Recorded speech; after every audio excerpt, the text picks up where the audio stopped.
어제에 이어서 오늘 우리 9장의 말씀을 계속 함께 살펴보고 있습니다. 그 이스라엘 백성들이 하나님의 말씀을 에스라의 지도에 따라서 매일 한 7일 동안 낭독을 하고 드디어 이제 말씀이 안에 들어오게 되니까 자기들이 무엇을 잘못했는지를 다 깨닫게 되는 겁니다. 그래서 7월 24일부터 이제 회개의 소리가 이제 터져 나오게 되었습니다. 이제 그것이 9장 1절부터 시작되는 내용인데 어제 함께 말씀 나눈 것도 그 회개 내용의 일부였습니다. 그래서 오늘 나눌 말씀도 회개의 기도가 계속 이어지고 있는데요. 오늘 기도의 내용 중에 33절을 먼저 함께 좀 보도록 하겠습니다. 33절 같이 읽어볼까요? 자, 시작. 그러나 우리가 당한 모든 일에 주는 공의로우시니 우리는 악을 행하여 싸우나 주께서는 진실하게 행하셨음이니이다. 아멘. 여러분 여기 말씀해 보시게 되면 이 공의라고 하는 단어가 등장을 합니다. ESV 성경에는 이 공의로움, righteousness라고 표현되어 있고 NIV 성경에는 이제 faithful, 신실하셨다 이렇게 기록이 되어 있고요. 킹 제임스 버전에는 right, 하나님은 항상 언제나 옳으셨다 이렇게 표현이 되어 있습니다. 그러나 대부분 한글 성경에서는 faithful이나 righteous나 아니면은 right이나 이 모든 것들에 대해서 공의롭다라는 표현으로 한글의 대부분 성경 그렇게 번역을 하고 있는데요. 그러니까 주님이 옳다는 거죠. 주님이 공의로우셨다. 이 공의의 정의가 무엇일까? 성경에서 말하고 있는 righteousness, right. 이 주님의 또 신실하심 가운데 있는 이 공의로우심은 도대체 무엇일까라고 했을 때 33절에 공의라고 하고 있는 단어가 등장을 합니다만 그 이후에 그 답이 나와 있습니다. 공의가 무엇인지 여러분 33절에 보시게 되면 우리가 당한 모든 일에 하나님은 공의로우셨는데 그 공의로움이 무엇인지 그 이후에 등장합니다. 우리는 악을 행하였지만 주님은 우리를 향해서 진실하셨다. 이렇게 말씀을 하고 있습니다. 모든 일에 주는 공의로우시니 우리는 악을 행했지만 주님은 우리를 향해서 진실하셨다. 이렇게 말씀합니다. 어제 읽었던 우리 31절에도 가보시게 되면요. 계속 지금 어제 말씀과 이어져서 말씀하시는 것은 무엇이냐면 우리는 죄를 지었지만 주님은 우리를 긍휼히 여기셨다. 우리가 또 주님 앞에서 죄를 지었지만 주님은 우리를 아주 멸절하지 않으시고 버리시지도 않으셨다. 31절 말씀 우리 같이 읽겠습니다. 자, 시작. 주의 크신 긍휼로 그들을 아주 멸하지 아니하시며 버리지도 아니하셨사오니 주는 은혜로우시고 불쌍히 여기시는 하나님이심이니이다. 아멘. 이것이 주님이 말씀하시는, 성경이 말씀하시는 공의입니다. 어제 말씀 나눴던 것 잠깐 우리 함께 다시 한번 복기를 해보면 우리는 주님 앞에 율법을 등졌지만 주님께서 우리가 어려움 당했을 때 우리의 부르짖음을 주님께서 들으셨고 우리를 구원하셨는데 또 우리가 악행을 행하였을 때 주님께서는 우리를 잠시 버려주신 것 같았지만 다시 주님께서 목을 곧게 하는 우리들을 다시금 구원하여 주셨다. 우리를 긍휼히 여기셨다. 여러 해 동안 주님께서 참으시고 또 주의 여러 선지자들을 보내셔서 주의 영으로 다시금 돌이키게 하셨다. 하시면서 계속 죄를 짓고 주님 앞에 간구했을 때 주님이 긍휼히 여기시고 구원해 주시고 또 주님을 멀리하고 하지만 다시금 주님께서 선자들을 보내셔서 또 그들을 붙잡고 이렇게 반복하는 것을 보여주시고 계시는데 우리는 아무리 악을 행하였다 할지라도 주님께서는 우리를 향해서 신실하셨다. 끝까지 우리를 사랑하셨다. 진실하셨다. 이것이 성경에서 말씀하고 계시는 공의입니다. 여러분, 하나님께서 이제 옳다라고 하는 개념을 쓰실 때는, 공의로우시다로 말씀을 쓰실 때는, 신실하시다라고 하는 말씀을 쓰실 때는 사랑과 용서로 끝까지 우리를 감싸 안으시는 것을 의미합니다.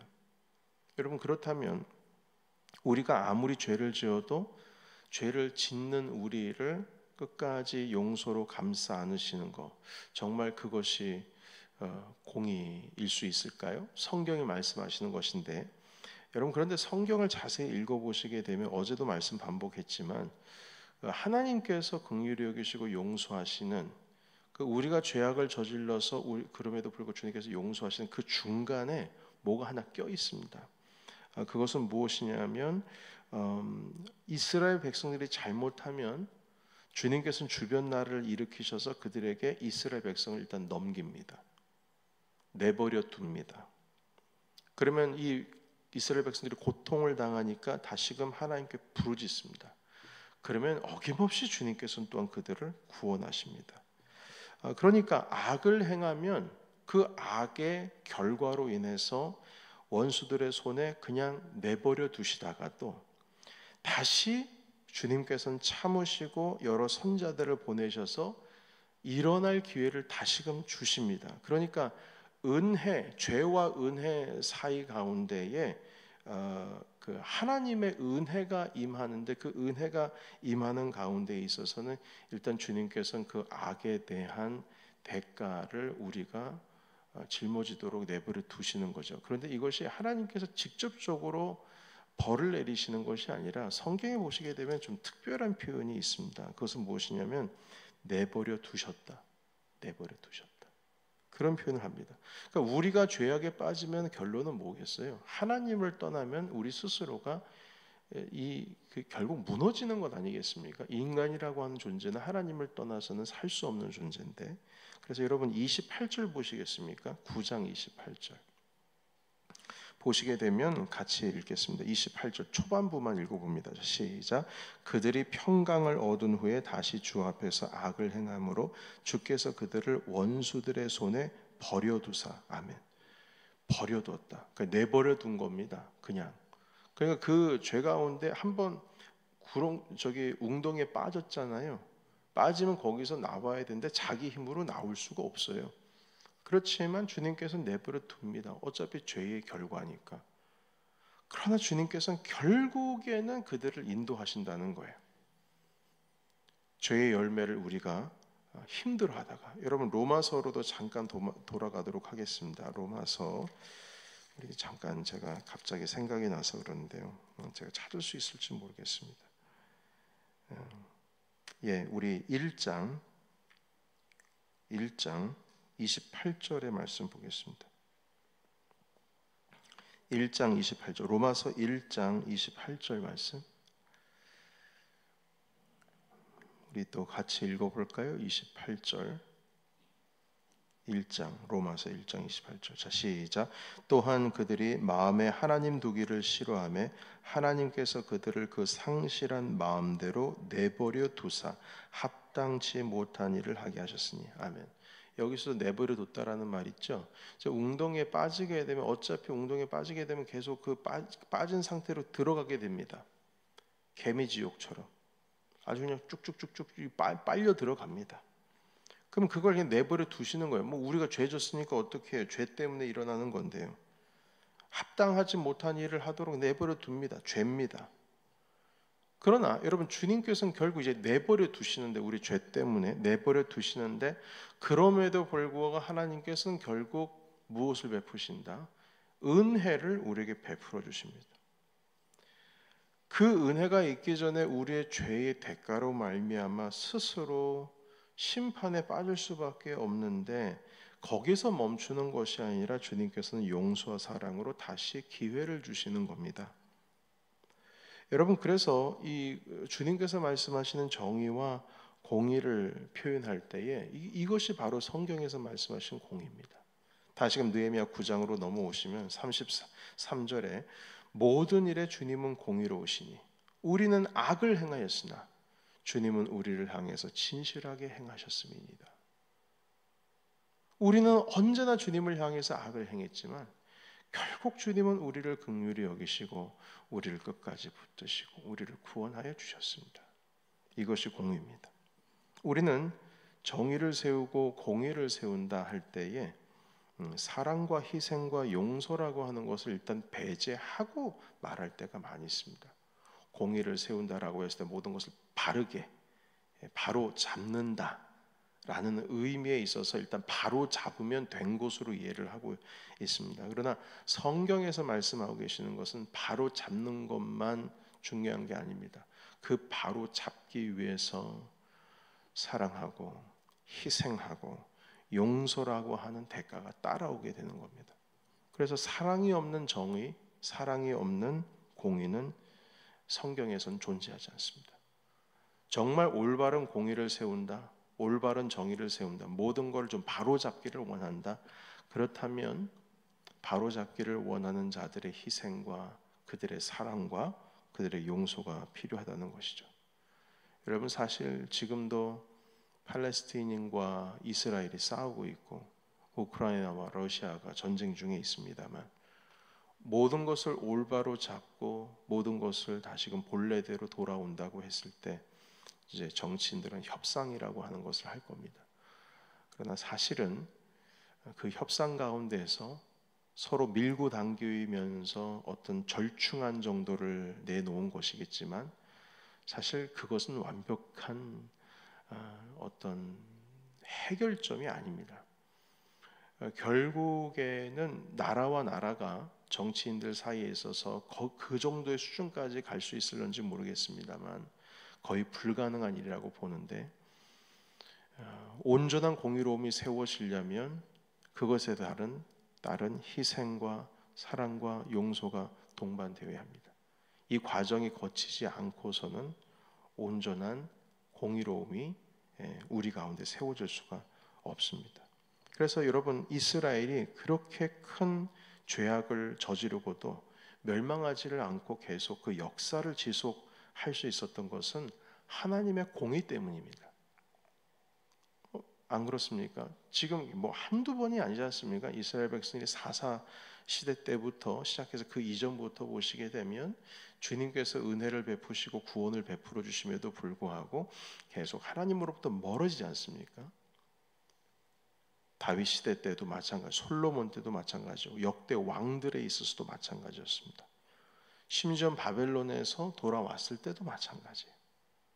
그래서 오늘 느헤미야 말씀을 통해서 또 주시는 말씀이 결국에는 이 사랑과 용서와 은혜를 베풀어 주시는 주님의 이 사랑이 없으셨으면 이스라엘은 더 이상 역사를 지속할 수 없었던 상황이었음에도 불구하고 주님께서 이 기회를 주시기 때문에 살아나게 되었는데 감사하게도 이스라엘 백성들이 주님 앞에 회개를 하고 그리고 나서 언약을 다시 세웁니다. 여러분 38절 읽어보겠습니다. 38절 다 같이 읽습니다. 자, 9장 38절 시작. 우리가 이 모든 일로 말미암아 이제 견고한 언약을 세워 기록하고 우리의 방백들과 레위 사람들과 제사장들이 다 임봉하나이다 하였느니라. 아멘. 그 정치인들, 방백이라고 하는 것은 정치인들이고요. 그리고 레위 사람들, 제사장들이 회개를 하면서 인봉을 했다고 기록을 하고 있습니다. 이 인봉한다는 의미는 뭐냐면 서명한다는 뜻입니다. 그러니까 공식적으로 증인들 앞에서 이제 우리는 주님 앞에서 이 율법의 말씀을 따르고 하나님과 가까이 하겠습니다 라고 하는 그 내용과 함께 그 사인을 한 겁니다. 그러니까 이 정치인들과 지도자들이 레위인들, 제사장들, 이 정치인들과 또한 종교 지도자들이 사인을 했기 때문에 이걸 공식적으로 공표하면서 이스라엘 백성들이 이제는 주님을 따르겠다. 공동체가 주님 앞에 약속을 한 거죠. 여러분, 그래서 지금까지 느헤미야 성벽을 다 완성하고 나서 물리적인 것만 세워진 것이 아니라 공동체의 영성도 세워지게 되는 겁니다. 하나님의 말씀도 다시금 굳건하게 세워지게 되는 거예요. 여러분, 우리의 삶 가운데 있어서도 우리가 회복이라고 하는 것을 말할 때에 우리의 건강 혹은 우리의 가정, 우리의 일터, 우리 교회, 어떤 건강이라고 하는 입장에 있어서 물리적으로 온전하게 세워지는 것 그 이상의 건강이 있어야 됩니다. 바로 영성입니다. 주님 앞에서 우리가 하나님의 말씀 가운데 굳건히 설 때에 그것이 바로 건강한 우리 마음의 영의 성벽을 완성한 것이다. 그러니까 느헤미야는 성벽 쌓는 것에서 끝난 것이 아니라 에스라 제사장 혹은 학사라고 불리는 에스라 선지자를 통하여서 하나님의 말씀으로 공동체를 굳건하게 세웠습니다. 이게 완성입니다. 여러분, 그래서 우리는 하나님 아버지 앞에 감사해야 됩니다. 왜냐하면 주님은 공의로우셨기 때문에 오늘도 우리가 주님의 은혜로 이 자리 가운데 나와 주님을 예배할 수 있는 겁니다. 하나님이 공의로우시면 우리도 공의로워야 합니다. 우리에게도 뭔가 옳게 해야 하는 우리의 사명이 있는데 이 옳게 하는 방법도 하나님으로부터 배워야 합니다. 사랑과 용서, 다시 기회를 주는 것, 이것이 우리 삶 가운데 습관이 되어야 합니다. 이것이 주의 말씀하시는 공의입니다. 잘못을 지적하는 능력보다 그럼에도 불구하고 사랑과 용서와 희생을 하는 것, 이것이 값진, 더욱더 값진 가치가 있는 영적인 실력이라고 할 수가 있겠습니다. 그런데 우리가 또 한 가지 봐야 될 것은, 이제 말씀을 정리하겠는데요. 우리가 이제 나중에 또 후에 말씀을 읽겠지만 지금 9장 38절에 인봉하고 서명하고 우리가 더 이상 하나님 아버지 앞에 죄짓지 않겠습니다 하고, 그 10장부터 내일부터 보시게 되면 인봉한 자, 서명한 자들의 이름이 기록이 되어 있습니다. 그러나 여러분, 또 한 가지 안타까운 것은 무엇이냐면 이렇게까지 주님 앞에 서명하고 모든 것을 주님과 가까이 하나님의 말씀대로 섬기겠다고 했으면서도 불구하고 느헤미야 이제 후반부로 가시게 되면 다시 죄악을 저지르게 됩니다. 참 희한합니다. 느헤미야가 잠시 자리를 비운 사이에 다시금 본국으로 잠깐 송환되어서 총독의 일을 잠시 내려놓았을 때 다시금 이스라엘 백성들 가운데 죄악이 들어오게 됩니다. 이제 그것은 이제 우리 후반부에 계속 말씀을 살펴보실 텐데요. 그래서 여러분, 우리는 뭐 어쩔 수 없는 것 같아요. 아무리 주님 앞에서 네 맞아요, 제가 그래야지요 하면서도 뒤돌아서면 다시 도루묵이거든요. 항상 하나님 앞에 우리가 다시금 멀어지게 되고, 맞아 그렇게 살아야지, 하나님의 말씀을 보다가도 성경책 덮고 뒤돌아서면 다시금 우리가 여전히 연약한 모습으로 돌아갈 때가 참 많이 있다는 겁니다.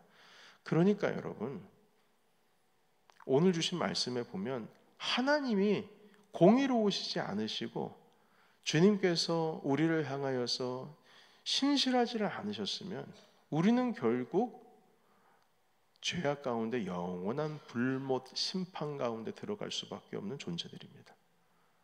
어쩔 수 없어요. 주님 앞에 그러지 않겠다고 신신당부하고 콧물 흘리면서 그렇게 주님 앞에 용서를 빌고 율법의 말씀을 7일 동안 아침 저녁으로 아침 오후까지 공식적으로 모든 공동체가 모여서 듣고 주님 앞에 회개를 했어도 얼마 지나지 않아서 또 주님을 뒤돌아선다는 겁니다. 그래서 오늘의 말씀의 핵심은 공의로움입니다. 하나님께서는 우리가 주님께로부터 멀어질 때 다시금 우리에게 사랑과 용서와 희생으로 기회를 주시고 우리가 돌아올 수 있도록 주님께서는 길을 만들어 주시고, 또 우리가 주님 앞에 하나님의 앞에 죄악을 또 저지르게 될 때에 또 주님께서는 그 죄값을 분명히 치르게는 하십니다만 결국 한 번 더 주님은 기회를 주시는 주님이시다. 이러한 주님의 공의로움이 없었으면 우리는 오늘날 있을 수가 없다. 그 공의로움의 최정점에 있는 사건이 바로 십자가 사건입니다. 그리스도께서 아무런 대가 없이 우리를 위하여 당신의 몸을 내어 던지심으로 말미암아서 하나님의 공의를 이루셨습니다. 여러분, 우리는 주님의 형상을 닮은 사람들입니다. 오늘도 주님의 말씀을 붙들고 우리도 하나님의 공의를 배우기를 원합니다. 우리를 향하여서 죄 지은 자를 용서하여 준 것 같이 우리의 죄를 용서하여 주시옵고, 우리 주기도문에서 가르쳐 주신 것처럼 하나님의 공의도 우리의 삶 가운데 임하시고, 주님께서 우리를 용서하셨듯이 우리도 남을 사랑하고 용서하며 희생하는 그러한 삶으로 나아갈 때 우리 삶 가운데 영원한 하나님의 나라가 임하실 줄로 믿습니다. 이것이 영원한 생명을 얻는 또한 그 길로 들어가는 길일 것입니다. 우리 다 같이 기도하겠습니다.